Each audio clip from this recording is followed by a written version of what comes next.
ஆட்சி கட்சி தலைவர் செய்தியாளர் சந்திச்சிருக்காரு. கட்சியை சார்ந்த ஒரு நிர்வாகி செல்ல வந்து சைலண்ட் சத்தமா கேட்டுருக்காங்க. ரொம்ப ஆட்சி கட்சி தலைவர் ஒருத்தர் மாட்டு தலைவர் பேட்டி கொடுத்துருக்காங்க. கொஞ்சம் நிர்வாகிகள் கொஞ்சம் பொறுப்பா பேச சொல்லுங்க. அனாவசியமான வார்த்தைகள் விடுறாங்க. எல்லாருக்கும் வணக்கம். எல்லாருக்கும் வணக்கங்க. நான் வந்து இன்னைக்கு டாக்டர் பாலாஜி அவர்களை வந்து சந்திக்கிறதுக்காக வந்தேன். நேற்று என்ன இந்த ஹாஸ்பிட்டல்ல நடந்தது என்பதை நான் தொலைக்காட்சிகளில வந்து பார்த்துக்கிட்டு தான் இருந்தேங்க. இங்க வந்து உண்மையிலேயே இது கண்டிக்கக்கூடிய ஒரு விஷயம். கடவுளுக்கு அடுத்து மக்களை காப்பாற்றுகின்ற ஒரு மிகப்பெரிய ஒரு புனித தொழிலை செய்பவர்கள் டாக்டர்கள். அவர்களுக்கு இந்த மாதிரி ஒரு நிகழ்வு நடப்பது நிச்சயமாக கண்டனத்துக்குரிய ஒரு விஷயம். நேற்று இது மட்டும் இல்ல, நேற்று ஸ்டான்லி ஹாஸ்பிட்டலையும் ஒரு டாக்டர் வந்து அடிக்கப்படுறாரு. அது மட்டும் இல்ல, இது தமிழ்நாட்டில் பல்வேறு பகுதிகளில இது நடந்துகிட்டு தான் இருக்குங்க.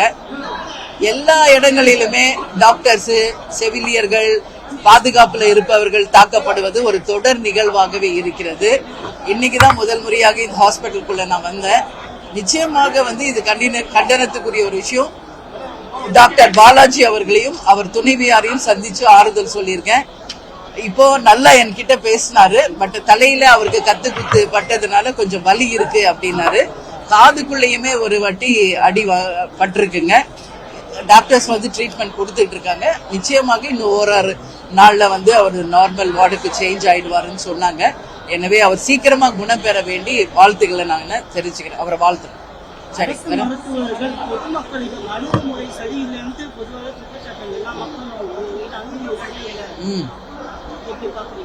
இது வந்துங்க இன்னைக்கு வந்து நம்ம நாடு வந்து மிகப்பெரிய நாடு, மிகப்பெரிய ஒரு பாப்புலேஷன் இருக்கிற நாடு. இது கவர்மெண்ட் ஹாஸ்பிட்டல். இன்னைக்கு வந்து எங்க பார்த்தாலும் ஹாஸ்பிட்டல்ஸ் ஓபன் ஆகிட்டு இருக்கு. ஆனாலும் அவங்களுக்கு உரிய முறையில சிகிச்சை அளிப்பது மிகப்பெரிய ஒரு சேலஞ்சா தான் இருக்குது. அதனால இன்னைக்கு டாக்டர்ஸ் பக்கம் பணி சுமையின் காரணமாக அவங்க ஸ்ட்ரெஸ்டா இருக்காங்க.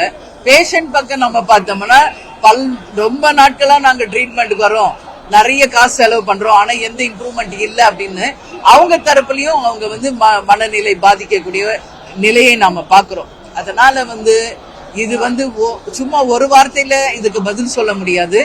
இரண்டு பக்கமுமே வந்து நிச்சயமாக அரசு இன்னும் அதிகமாக மருத்துவர்களை பணிக்கு அமர்த்த வேண்டும். இது மாதிரி நிறைய ஹாஸ்பிட்டல்ஸ் கொண்டு வரணும், உரிய ட்ரீட்மெண்ட் கொடுக்கணும். ரொம்ப நேரம் அவங்கள வெயிட் பண்ண வைக்காம அவங்கள வந்து சரியான முறையில டாக்டர்ஸ் அணுகி அவங்களுக்கு ட்ரீட்மெண்ட் கொடுக்கணும்னு சொல்லி நான் கேட்டுக்கிறேன். நேத்து பார்த்தா ஊட்டியில செல்போன்ல லைட் அடிச்சு ஒரு குழந்தைக்கு ட்ரீட்மெண்ட் கொடுக்கறாங்க.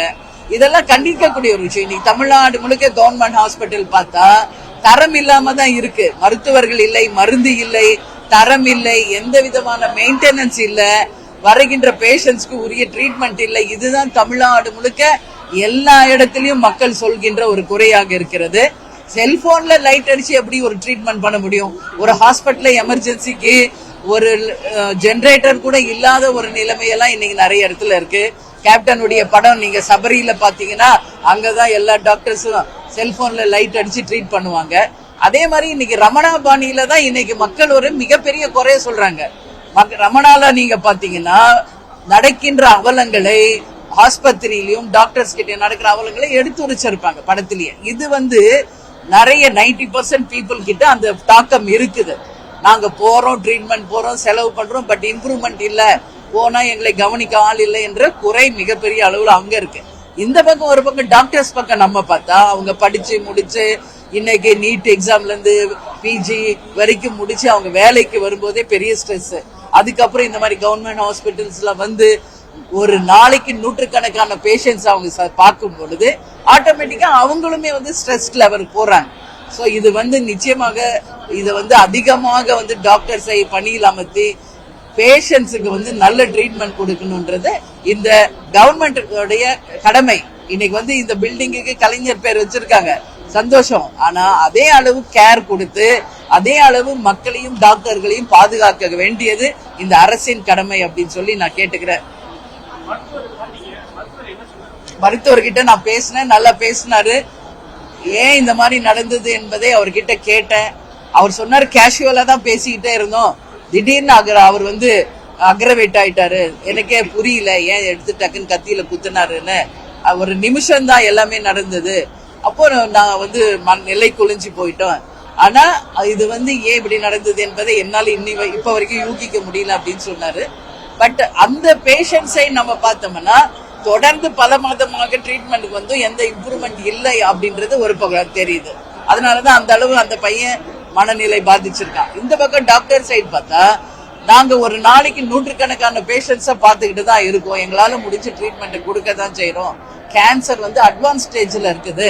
அப்படி இருக்கிறப்போ எங்களால முடிஞ்ச ட்ரீட்மெண்ட்டை நாங்க கொடுத்துட்டு தான் இருக்கோம்னு டாக்டர் தரப்பு சொல்றாங்க.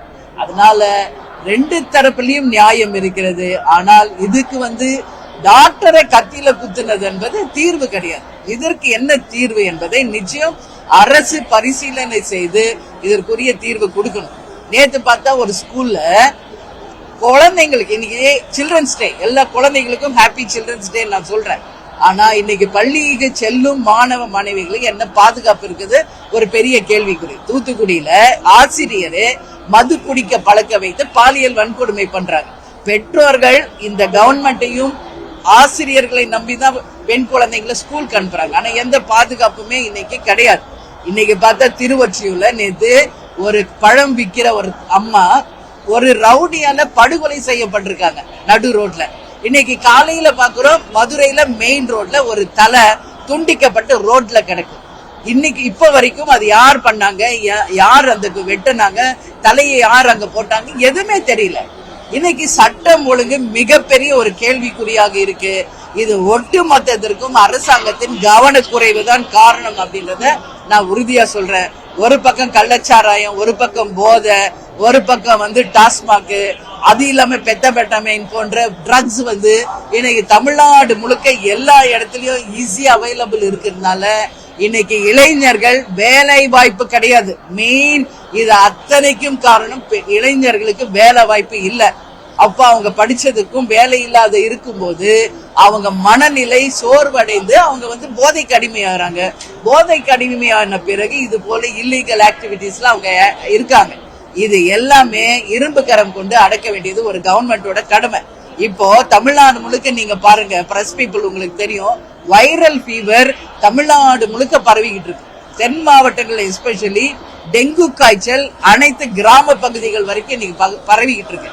அப்ப அவங்க எல்லாம் எங்க வருவாங்க? கவர்மெண்ட் ஹாஸ்பிட்டலுக்கு தான் வருவாங்க. அப்ப கவர்மெண்ட் ஹாஸ்பிட்டல் அதுக்குரிய ட்ரீட்மெண்ட்டை கொடுத்து அந்த மக்களை காக்க வேண்டியது இந்த அரசின் கடமை. வெறும் ஆட்சிக்கு வருவதற்காக வெறும் வாக்குறுதிகளை கொடுத்துட்டு எந்த விதத்திலையும் இவங்க வந்து மக்களை சரியா பாதுகாக்கலை என்றால் நிச்சயமாக மக்களினுடைய எதிர்ப்பை இந்த ஆட்சி சந்திக்க வேண்டி வரும். இன்னைக்கு தமிழ்நாடு முழுக்க நீங்க பாருங்க, அனைத்து மாவட்டங்களும் ஏதோ ஒரு பிரச்சனையில ஆர்ப்பாட்டம் போராட்டம் நடந்துகிட்டு தான் இருக்கு. கன்னியாகுமரியில இருந்து சென்னை வரைக்கும் ஒரு பக்கம் மீனவர்கள் போராட்டம், ஒரு பக்கம் மக்கள் நல பணியாளர்கள் போராட்டம், ஒரு பக்கம் ஆசிரியர்கள் போராட்டம், ஒரு பக்கம் மருத்துவர்கள் போராட்டம், ஒரு பக்கம் செவிலியர்கள் போராட்டம், மனித கழிவை மனிதர்களை எடுக்கின்ற ஒரு நிலைமை. அப்போ என்ன நடக்குது? 75 ஆண்டு கால ஆட்சியில இருக்கும் பெருமை பேசும் திமுக இன்னைக்கு ஆட்சிக்கு வரும்போது கொடுத்த எந்த வாக்குறுதிகளை நிறைவேற்றினாங்க என்பது மக்கள் கேள்வியாக நான் கேட்கிறேன். இன்னைக்கு மழை வரப்போகுது, டிசம்பர் மாசம் வந்த பெருவெள்ளம் வரப்போகுது. ஏதாவது முன்னெச்சரிக்கை நடவடிக்கை நடந்திருக்கா? நீங்களே யோசிச்சு இதுக்கு பதில் சொல்லுங்க. ஏன்னா இன்னைக்கு குண்டும் குழியுமான சாலைகள், பயணிப்பவர்கள் எந்த அளவு கஷ்டப்படுறாங்கன்றது பத்திரிகையாளர்களாக உங்களுக்கு தெரியும். 2 வீலர்ல போறவங்க எந்த பாதுகாப்பும் இல்லை. இன்னைக்கு ஒரு நியூஸ் நான் வரும்போது தான் பார்த்தேன், கேரளால ஒருத்தர் வந்து தவறி சாக்கடையில விழுந்துட்டார். அந்த கோர்ட் வந்து கடுமையாக கண்டிச்சிருக்குது கவர்மெண்ட். என்னன்னு சொல்லி இதை விட ஒரு வெட்கக்கேடு ஒண்ணுமே இல்ல.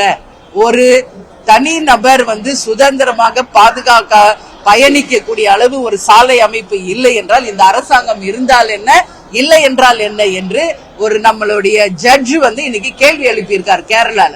அது வகையிலே நீதி அரசர்களும் இந்த அரசு செய்யும் அத்தனையையும் நீங்க சுட்டி காட்ட வேண்டும். அதற்கான தீர்வை நீதி அரசர்கள் தான் எடுக்கணும்னு சொல்லி இந்த நேரத்துல கேட்டுக்கிறேன். மழை வெள்ளம் வருவதற்கு முன் அத்தனை இடத்திலையும் தூர்வாரப்பட்டு மழையால் மக்கள் பாதிக்காத வண்ணம் சாலை அமைப்புகளை சீராக அமைத்து மக்களை பாதுகாக்க வேண்டியது இந்த அரசின் கடமை. அதே போல இன்னைக்கு தமிழ்நாடு முழுக்க கவன ஈர்ப்பு போராட்டம் நடத்தி கொண்டிருக்கும் அனைத்து டாக்டர்ஸ்க்கும் தேசிய முற்போக்கு திராவிட கழகத்தின் சார்பாக அவங்களுடைய நியாயமான கோரிக்கை வெற்றி பெற வேண்டி வாழ்த்துக்களை நான் தெரிவித்துக் கொள்கிறேன். மேடம், அதே மாதிரியே இங்க பாத்தீங்கன்னா துப்பாக்கி எங்க போலீசார் காவல்துறை போட்டிருக்காங்க பாதுகாப்பு பணியில. இதே மாதிரி தமிழ்நாடு முழுவதும் துப்பாக்கி ஏந்திய போலீசார் அனைத்து மாவட்டத்திலிருந்து தலைமை மருத்துவமனையில போடுற மாதிரி இருக்காங்க. இதை எப்படி பாக்குறீங்க?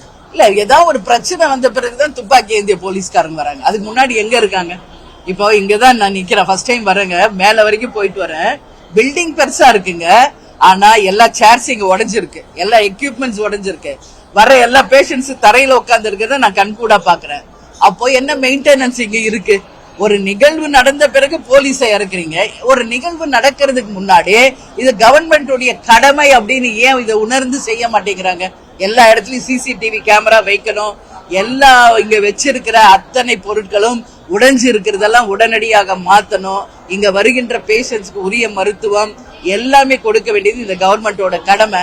ஒரு நிகழ்வு நடந்த பிறகு போலீஸ் இறக்கிறதுக்கு பதில் எல்லா இடத்துலயும் பாதுகாப்பாக எல்லா அனைத்து இடங்களிலுமே நாட் ஓன்லி ஹாஸ்பிட்டல்ஸ், எல்லா பொது ஜனங்கள் வருகின்ற போகின்ற எல்லா இடத்திலும் பாதுகாப்பு தர வேண்டியது இந்த கவர்மெண்டோட கடமை அப்படின்னு சொல்லி நான் கேட்டுக்கிறேன். நன்றி, வணக்கம்.